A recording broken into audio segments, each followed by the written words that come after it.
ஸ்ரீ கணேஷாய நமக. ஸ்ரீ சரஸ்வத்யை நமக. ஸ்ரீ குருப்யோ நமக. அனைவருக்கும் வணக்கம். இன்று ஸ்ரீ தத்தாத்திரேயரின் சுயசரிதம் 21வது நாள் பாராயணம்.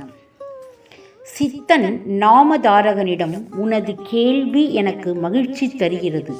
குரு அவர்கள் வைஜந்தில் இரகசியமாக இருக்க வேண்டிய காரணத்தை உனக்கு கூறுகிறேன் என்றான்.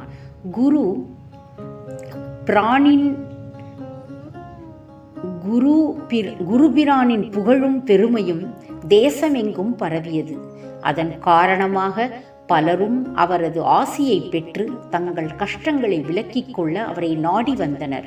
முனிவர்கள், துஷ்டர்கள், தன்னலமே கருதுபவர்கள் ஆகிய பலவகை மக்களும் குருவை நாடி வந்தனர்.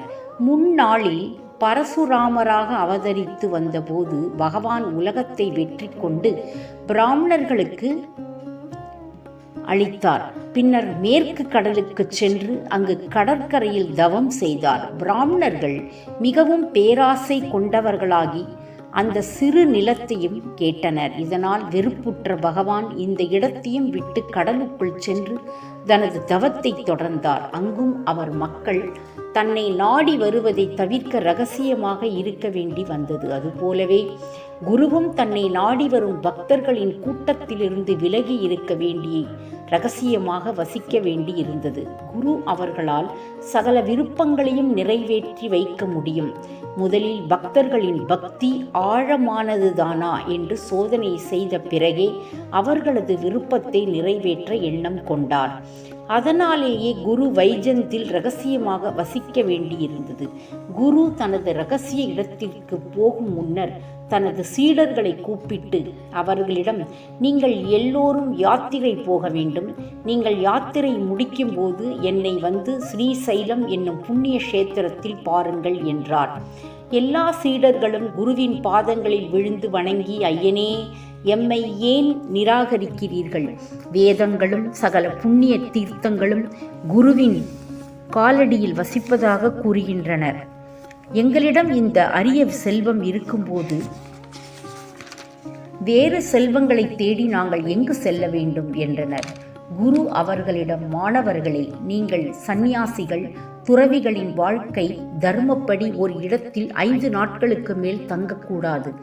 இதற்கு பின்னரே ஒரு துறவி ஒரே இடத்தில் தங்கி பிரச்சாரம் செய்ய முடியும். பகுதான்ய வருடத்தில் நான் ஸ்ரீசைலத்திற்கு வந்து அங்கு உங்களை சந்திப்பேன்.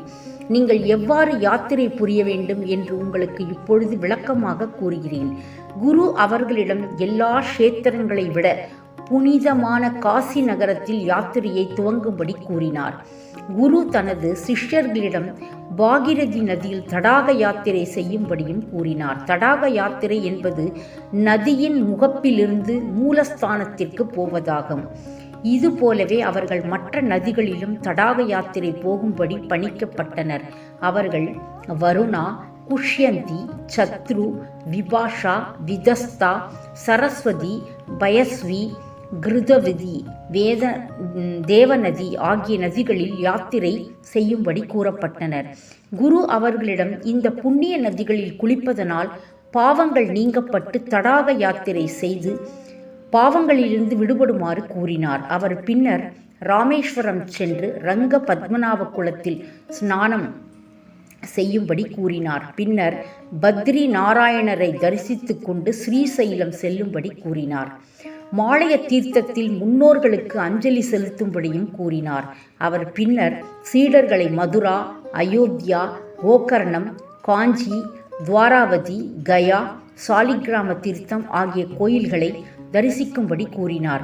துங்கபத்ரா நதியில் தடாக யாத்திரை செய்து ஹரிஹரா என்னும் புண்ணிய ஸ்தலத்தை தரிசிக்கும்படியும் கூறினார். பாண்டுரங்கா, கானுகாப்பூர், அமரஜா சங்கமம் ஆகிய புண்ணிய ஸ்தலங்களையும் தரிசிக்கும்படி சொன்னார். வடக்கிலும் தெற்கிலும் இருந்த பல புண்ணிய இடங்களை பற்றி விரிவாக கூறினார். அவர்களிடம் குரு சிம்ம லக்னத்தில் பிரவேசிக்கும் போது பாகிரதி என்று அழைக்கப்படும் கங்கை எல்லா நதிகளிலும் பிரவேசிப்பாள் என்றார். புதிய மழை நீர் நதியுள் பாயும் போது 3 நாட்களுக்கு நதியில் குளிக்கக்கூடாது. இப்பொழுது யாத்திரைக்கு புறப்பட்டு என்னை நான் கூறியபடி ஸ்ரீசைலத்தில் பாருங்கள் என்றார். என்னைத் தவிர எல்லா சீடர்களும் குருவின் ஆசி பெற்று யாத்திரைக்கு புறப்பட்டனர். சீடர்கள் புறப்பட்ட பின்னர் குரு வைஜயந்தில் குப்த வாசம் செய்தார். நாமதாரகனே, நான் குருவுடன் தங்கியிருந்தேன். குரு சரித்திரம் மிகவும் அழகானது. அதன் ருசியை நான் அடிக்கடி அனுபவிக்கிறேன். இந்த குரு சரிதம் ருதத்தை பருகி ஒருவர் முக்தி அடைய முடியும். ஆகவே நாமதாரகனே, நான் கூறுவதை கேள். இத்துடன் இன்றைய அத்தியாயம் முடிவடைந்தது. நன்றி, வணக்கம்.